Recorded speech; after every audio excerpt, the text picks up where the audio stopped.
We are officially 3/4 of the way through this NFL season, heading into Week 12, which makes it the perfect time to take a look at all the divisions in football and how they are doing. My name is Spencer, and thank you for clicking on the video. This is the NFC North Divisional Checkup. Before we get into predicting the records, let's take a look at the standings for the division. So taking a look at these divisional standings, we have the Detroit Lions in first at 8-2. They're hot on a 3-game win streak. Then we have the Minnesota Vikings in second on 6-5, coming off of a tough loss to the Denver Broncos. The Packers are in third at 4-6. They just beat LAC. And the Bears are in last at 3-8. So the first team I want to talk about here today is the Minnesota Vikings. So let's hop into it. Week 12, their next matchup, Thanksgiving weekend, Bears. The Vikings are going to win that game at home. Then they have the Raiders on the road. This could be a loss, but I think I'll give the Vikings the edge here. I'm going to say the Vikings beat the Raiders, and then I'm going to say they beat the Bengals with the Bengals backup. That's going to put them at a nice, comfortable 9-5 heading into their final 3 games. But here's where it gets bad. Lions at home week 16. That's going to be a loss. That's going to put them at 9-6. The Packers at home, they beat them once. I do not think the Vikings are going to sweep the Packers. The Vikings and Packers always split every single year. It just always finds a way to happen. So I'm going to pick the Packers to take that one. That's going to put them at 9-7. And the Lions, again, at home. At this point, the Lions are going to be playing for seeding, really motivated to win. I'm going to take the Lions to win that one again. The Vikings are going to lose their last 3 straight, and they might even drop that game to the Raiders. Final record for me is going to be 9-8, but I can easily see 7-10 with the Bears, Raiders, and Bengals, because all of those, they could easily lose 2 of those games. Okay, so the Bears are next. The Bears. This team is not good. They're going to start off, those are 3 straight losses. Oh, my light just went out. They're going to lose these next 3 games here. Vikings, Lions, and Browns. Those are all going to be losses. Then they have the Cardinals. That is a very winnable game. And I'm going to say that they lose it because I think Kyler Murray is somewhat good, and at least a little bit, and that's all you really have to beat the Bears. And I'll get into it more, but I think the Bears-Lions game being as close as it was, the scoreboard doesn't really tell the story. The Lions got those last points. They got a touchdown to go up by 3 and then a safety in like the final 30 seconds. That game was a lot closer than the scoreboard would actually show you. Even closer, I should say. I'll get into more of that in a minute when we get to the Lions schedule. But for the Falcons game, I think that's going to be a win for the Bears. The Falcons are not a very good team, in my opinion.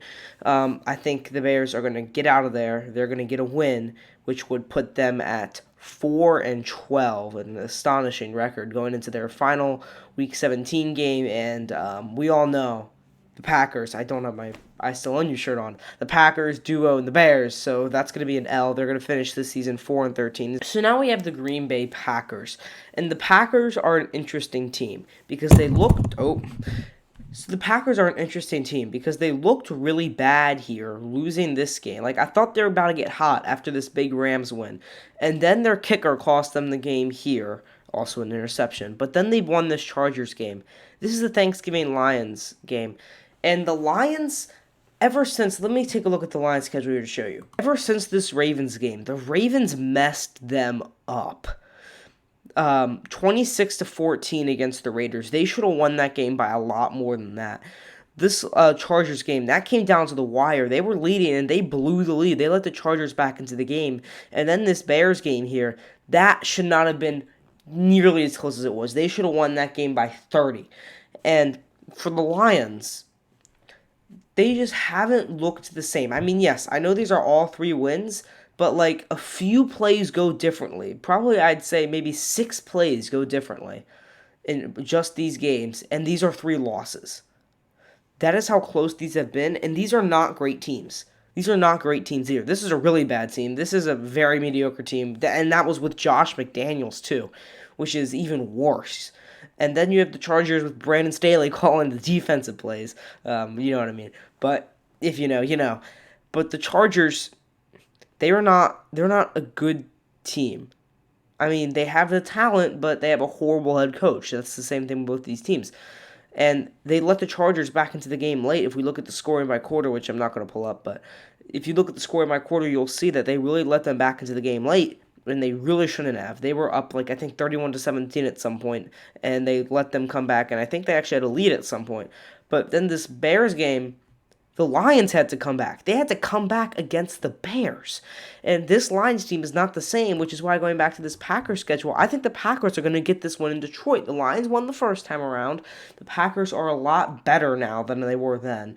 They have these 2 wins under their belt, and I think right here, these 2 wins here, they learned a lot in that Chargers game about what this team really is, and when the other team makes mistakes, they have the ability to pounce on that. They didn't do it in the Steelers game, they did do it in the Chargers game, and the Lions last week were no short of mistakes. Jared Goff had a bunch of interceptions, which is why I actually think the Packers are going to get out of there with a win. I am a Packers fan, so take it with a grain of salt, but I do think the Packers are going to get out of there with a win. Chiefs, I'm not even going to try. That's a loss. Giants win.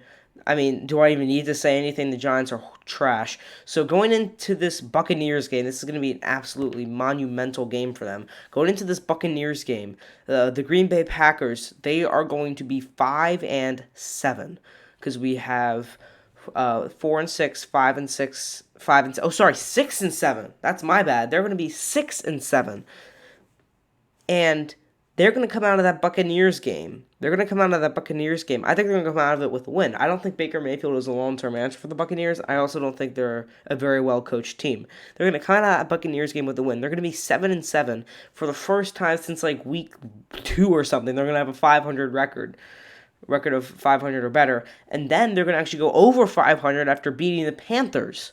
So the Packers are going to be 8-7 going into these final 2 games, and these games are going to be absolutely crucial. And you already know because you've seen the other 2 predictions. I think they win both of these games.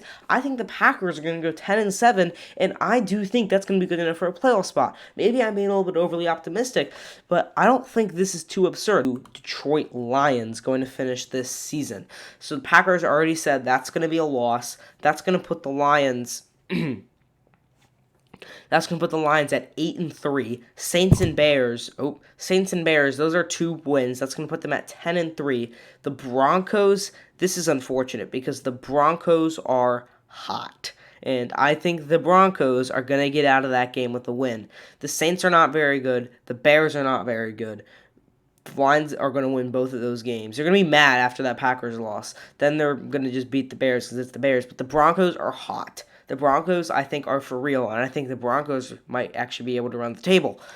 And I think they're going to be able to beat the Lions there, which is going to be a huge win for the Broncos. I already said I think the Lions are going to win those 2 Vikings games. And I actually have them losing to Dallas in Dallas because Dallas there is going to be playing for a playoff spot. That could affect seeding. Actually, it probably won't because the Cowboys aren't going to be winning the division. But anyway, I still see the Cowboys coming out of there with a win, and that's going to set the Lions' final record to be 12-5, which is not bad. I mean, that lives up to the expectations the Lions had at the start of the year. No one was saying they're going to go 13-4 or 14-3. I mean, some hopeful Lions fans were, but I don't think a lot of people were really predicting that 12-5 is a very respectable finish, and that will probably get them, I guess, around a 3 seed. I haven't looked at all the schedules yet, but that's probably going to fit them into the 3 seed, I'd guess. Okay, so let's take a look at all of these teams and where they fit into the playoff picture. So currently, 2 of these NFC North teams are in the playoffs, that being the 8-2 Lions and the 6-5 Vikings.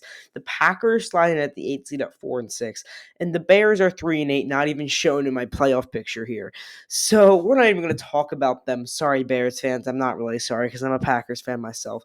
But or I have the Lions finishing at 12-5. That's going to win them the division. I think that's going to slide them into the 3 seed because the Niners have a pretty light schedule.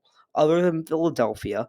Philadelphia is obviously going to get the 1 seed. I mean, they'd have to drop 2, maybe even 3 games in order to give that up. And I just don't see that happening. So we have the Packers at 4-6. If they finish, like I said, they will 10-7. I think that's going to comfortably get them a playoff spot. But maybe they drop one of those games that I thought they would win, like against the Lions or against the Vikings, and they're 9-8. And then let's say maybe the Vikings are also 9-8.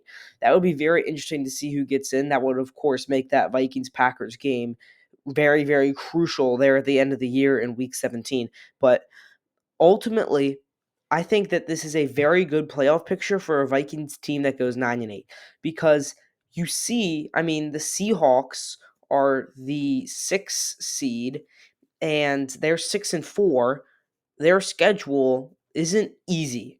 The Cowboys are obviously going to get the 5 seed. I mean, a lot of people would predict that at the start of the year, but look at the rest of these teams in the hunt: 4-6, 4-6, 4-6. Rams, Falcons, Bucks, and then the Commanders are 4-7. So if you want to get in the playoffs at 9-8, this is the perfect conference to do it in. Who's is it going to be, the Vikings, or is it going to be the Seahawks? Is it going to be the Buccaneers? Maybe, I don't know. But what I do know is that no team except for the Bears, none of these NFC North teams are out of the conversation, even the Green Bay Packers. That is my main message here looking at this playoff picture. But either way, I hope you enjoyed this video. I certainly spent a lot of effort to make it. And if you liked it, maybe you might consider subscribing or dropping a like. I don't know. I'd personally really, really appreciate it. And I hope you have a great rest of your day.